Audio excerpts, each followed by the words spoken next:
Thank you very much. Thanks for coming. So this is joint work with Julia Shuzoy. And as the title suggests, so we're interested in the maximum independent set of rectangles. So this is a very well-known and fundamental geometric optimization problem where we have a set of rectangles in the plane, and they'll be axis parallel. And our goal is to select a larger subset of them that do not overlap. So for example, this solution is valid. So this is a very well-studied problem. So it's been studied since the 80s. And we know it's NP-hard even for restricted settings. And over the years, we've developed several approximation results for this problem. Just to give you a brief highlight, so in the unweighted setting, which is the setting we consider here, the best approximation in polynomial time is log n, where n is the number of rectangles.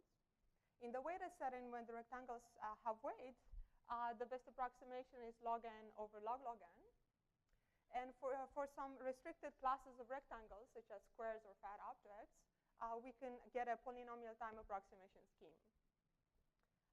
So from what we know, it's entirely possible that a polynomial time approximation scheme is possible for every rectangle, or every class of rectangles. And this is the main open question in the area.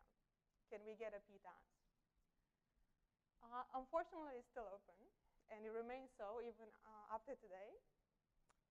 But in recent years, there has been some remarkable and surprising progress on this problem that makes us very optimistic about a p-TANS. So a few years back, Adamaszek and Wiese showed that in quasi-polynomial time, that is n to some polynomial in log n over epsilon, we can actually get a 1 minus epsilon approximation.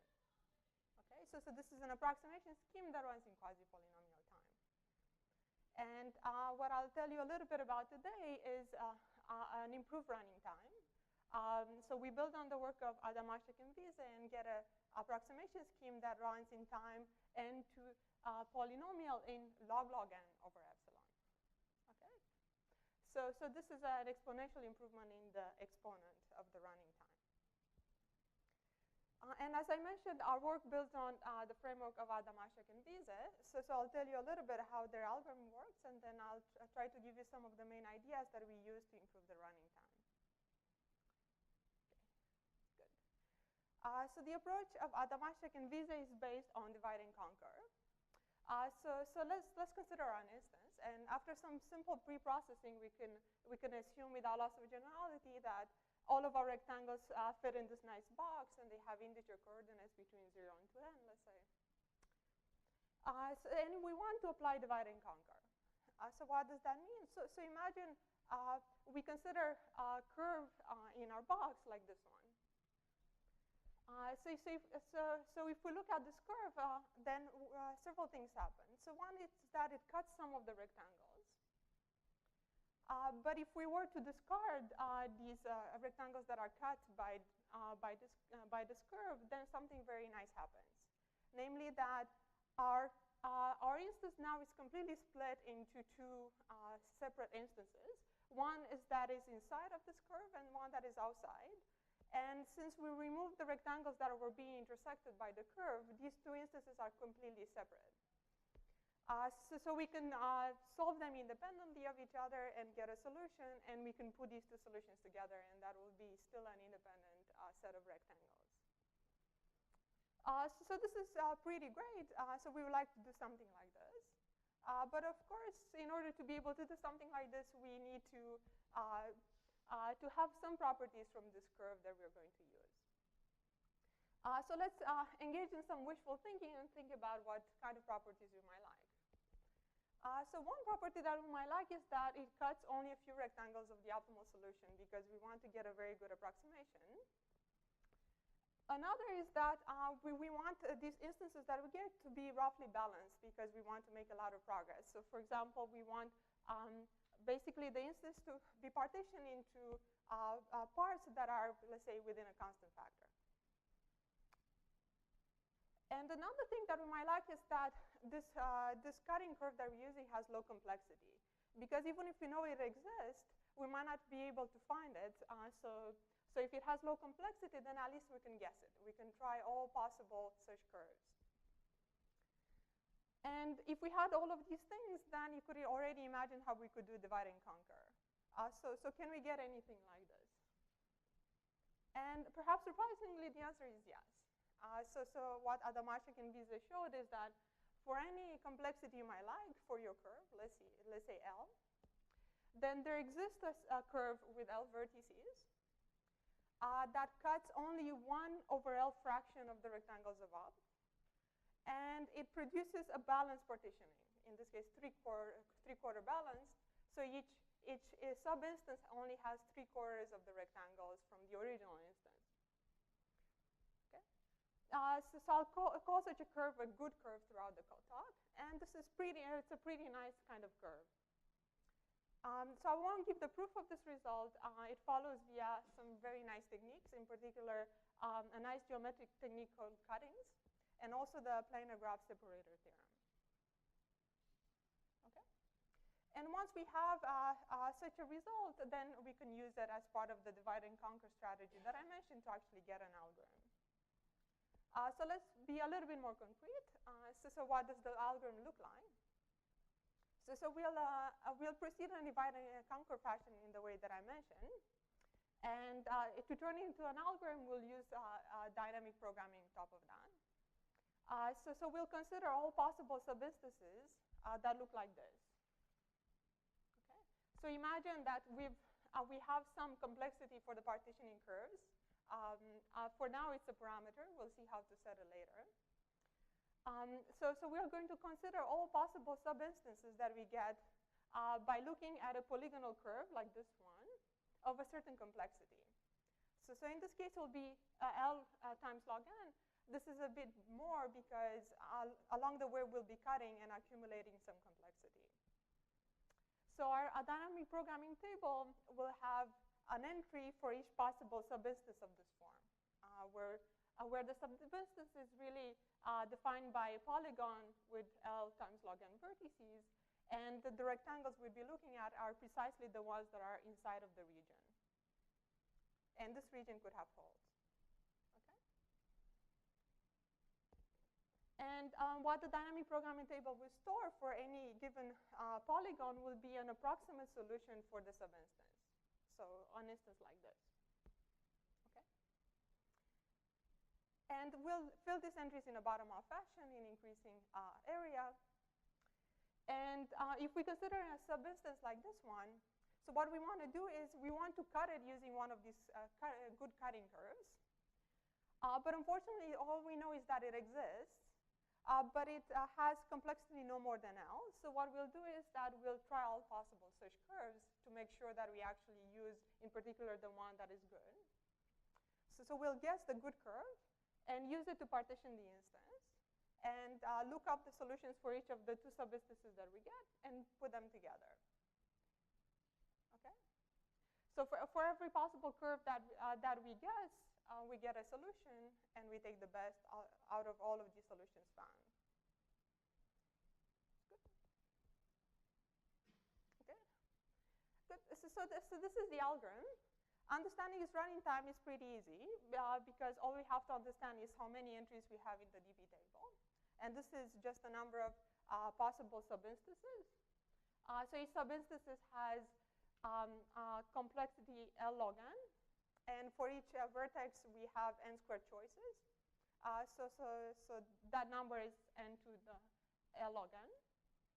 And to fill in a single entry, we need to guess all possible curves of complexity L. So that's n to the L. Okay. So the main question that we need to understand here, okay, how do we set this complexity so that we get a 1 minus epsilon approximation? Okay. And in order to do that, here it's useful to think about an idealized run of this algorithm, where at each step, we actually know what the good curve is. Since we're trying all possibilities, this will definitely be the case. So we'll think about this idealized run. So in every step, I have my current subinstance, and I partition it using a good curve. Okay. So if we look at the recursion tree of this divide and conquer algorithm, one thing we can say is that if we look at one level of the recursion tree, then how many rectangles are we cutting there? So all of the subinstances that we're considering at this level are completely disjoint. And for each of them, we're cutting a 1/n fraction of the rectangles above. So overall, over this entire level, the total number of rectangles is only 1/L fraction of the entire optimal solution. And since we always used a balanced partitioning curve, the depth of the recursion is only log n. So overall, the total number of rectangles is our log n/L fraction of up. So if we want this to be no more than epsilon, then setting L is very easy. It has to be epsilon over log n.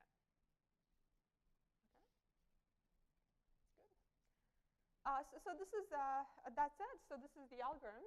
So if we set that complexity for our cutting curves, then what we get is a divide and conquer algorithm that gets a 1 minus epsilon approximation in time that is n to some polynomial in log n and epsilon. Okay? Good. So in the remaining time, I want to tell you a few ideas that we use to improve the running time and give you some flavor of the ideas that went into getting a much better running time guarantee. So if we think about this algorithm, what is the main bottleneck really? It's simply the number of possible subinstances that we're exploring. Okay, so this is the number of entries in our dynamic programming table. And if you think about that, and if we're trying to improve the running time, there are two obvious ideas that come to mind. One is, how about we decrease the number of vertices that we have? So use cutting curves that are less complex. That will surely improve the running time, right? It actually improves the exponent. Another idea that we could have is, okay, we could also try to decrease the number of choices we have for each vertex. So we are guessing these cutting curves, and we have n squared choices for each possible vertex. So if we could reduce that, then we'll also reduce the running time. So one way to do this is to discretize. So instead of having our n by n grid, we can use a coarser grid. And instead of guessing the vertices to be any point in the n by n grid, we can restrict them just to the vertices of this new grid that we put on. Okay? So we just restrict the choices to the grid points. Okay? So all of these are fairly natural ideas, but it's unfortunately, it's not too hard to see that neither of them seems to work, at least not directly. Okay? So the first idea that doesn't seem to work because in some sense it's necessary to use partitioning curves that are of complexity log n over epsilon. And this comes from the fact that in total, we can only afford to cut epsilon fraction of up. And our recursion depth is log n, so that means that at a node in our recursion tree, we must have an average loss that is only epsilon over log n. So on average, we can only afford to lose this much of the optimal solution at that point. But in order to do that, we need to partition using a curve that has complexity log n over epsilon. So this doesn't seem to be very easy to do at all. And the second idea also doesn't seem to be easy to implement because what happens is that as we're partitioning, we are generating all sorts of different subinstances that vary greatly in terms of the optimal solution value and also the area. So if we use a grid that is, has any non-trivial granularity, then there'll be these tiny subinstances that might hide inside. And it doesn't seem that we can capture all of the subinstances that we need to handle, just because the partitioning creates subinstances that are very different in terms of area and optimal solution value. So it seems that we're a little bit lost. But in fact, there's a way to combine these two ideas and actually get something that makes a bit more progress. So now let me give you a combined approach that uses both of these ideas in a simple way. So in this combined approach, what we'll do is, let's think about partitioning our algorithm into phases. And a phase, a phase will be a number of these iterations where we keep partitioning.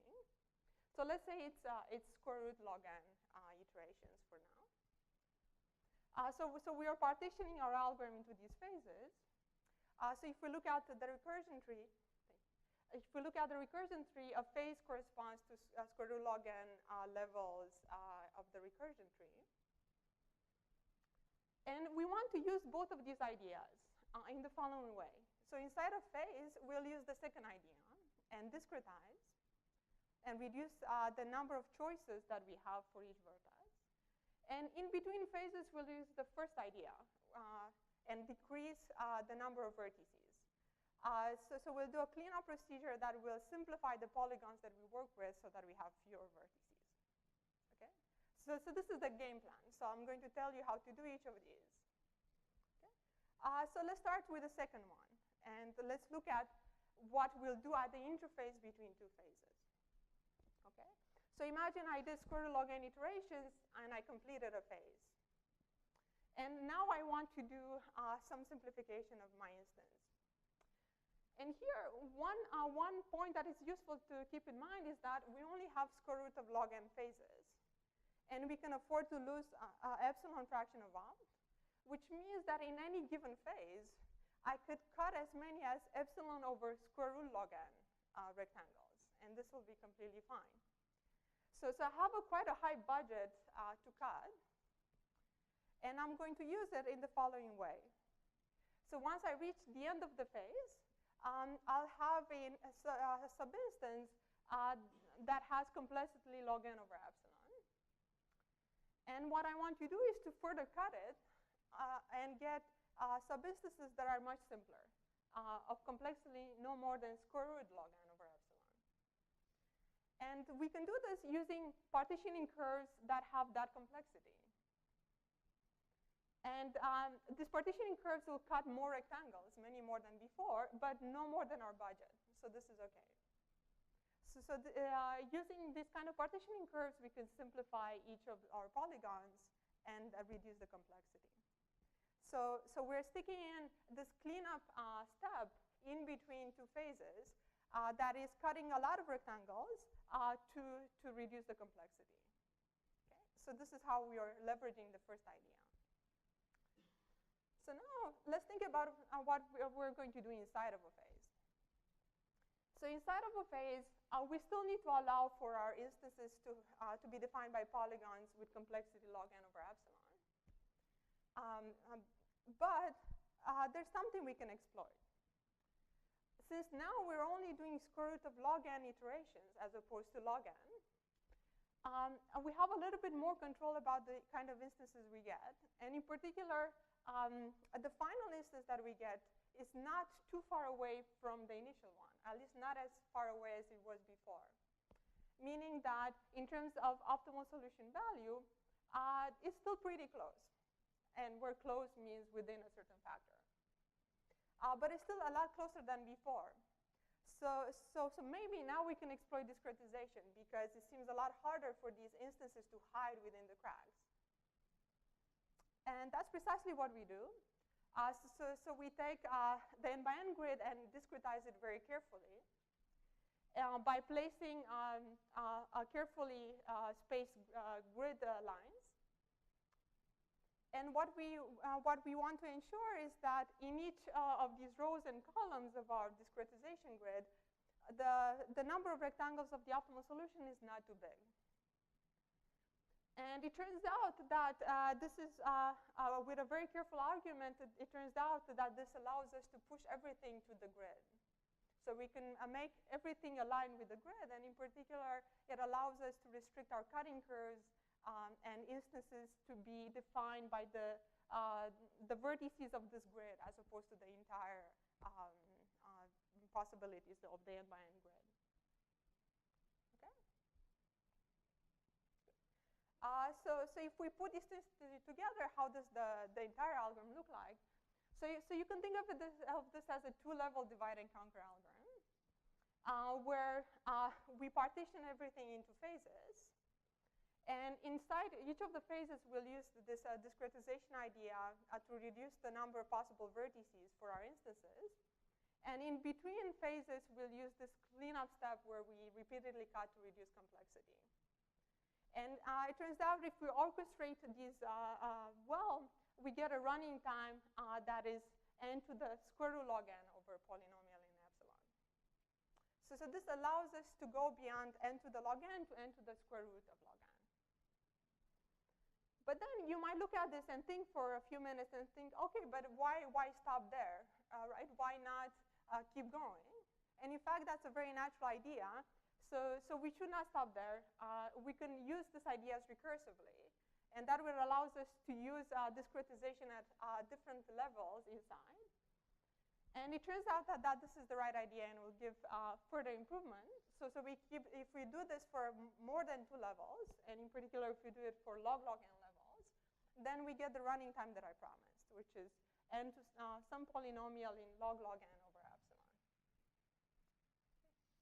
Okay. To summarize, in this work, we achieve an approximation scheme for the rectangle independent set problem that runs in time n to poly log n over epsilon.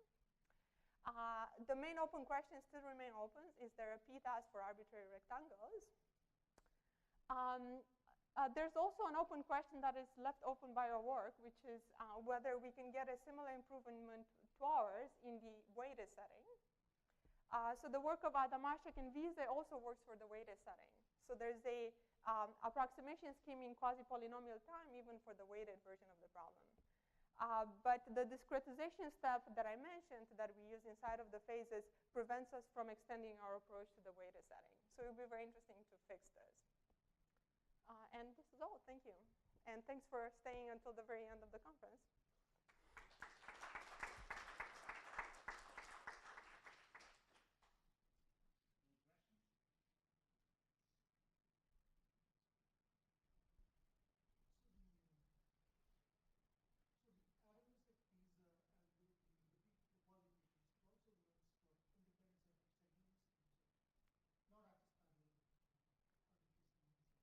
So if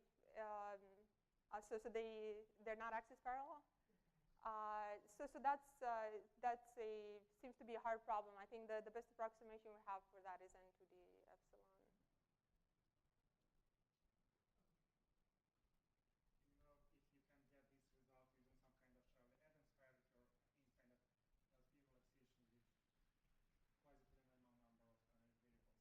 That's a good question. So we thought a little bit about that at some point, but we didn't see how to do it. But it's a great question.